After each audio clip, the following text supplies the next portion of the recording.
If you're calling me a cheat, you better stand up and fill your hand, you son of a bitch.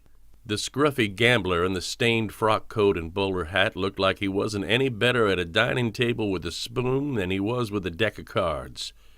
He stood across the table from me while the other three players almost pissed themselves trying to get out of any line of fire.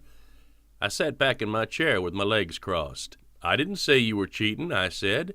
I just think you're playing with more cards than the rest of us. That's cheating. I'll have to take your word for it. You seem to know more about this than I do. After a long day on the trail, I had stopped in the only saloon in this one-whore town for a drink and a friendly hand or two of cards. The whore was frumpy and leaning very hard toward the ugly side of playing, as she was napping at the end of the bar. My guess was she did her best work in the dark with a partner who had the benefit of a good night's worth of whiskey. Tonight she wasn't doing any business, and looked up at the noise where the three gents and I were playing the only game in town. Her name was Gert, and she shot a quick glance over at the skinny barkeep who was watching the ruckus develop. Now you going to stand up and draw, the gambler said, or sit there and wait for me to plug you? You'll have to drop that card you palmed, I told him as he stood across from me, before you can pull your hog leg.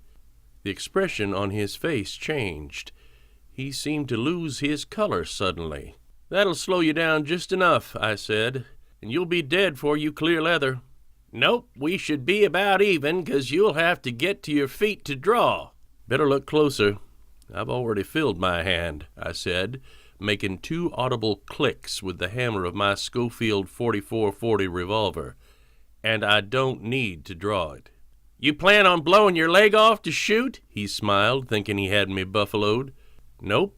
See how I have my leg crossed and my knee raised? The bar was very quiet now. I'll give you the fact that the bullet is going to have to go through the table, but it'll still smack you about the 3rd button of your vest right next to that gravy stain. No one in the saloon moved.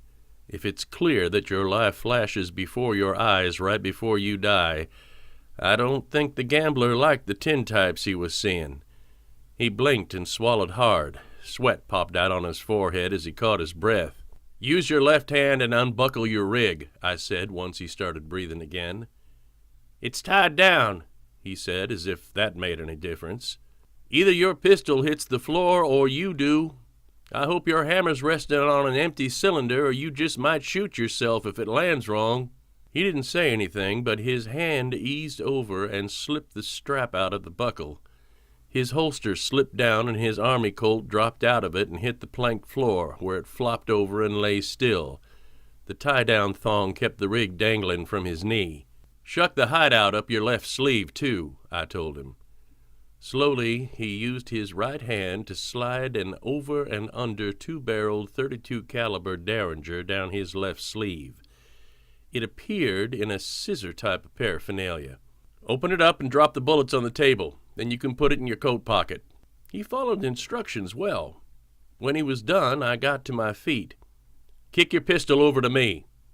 He did, and I picked it up, never taking my eyes off of him or my hand off my pistol grip. Next, I emptied 5 .45 caliber rounds onto the money pot in the center of the table.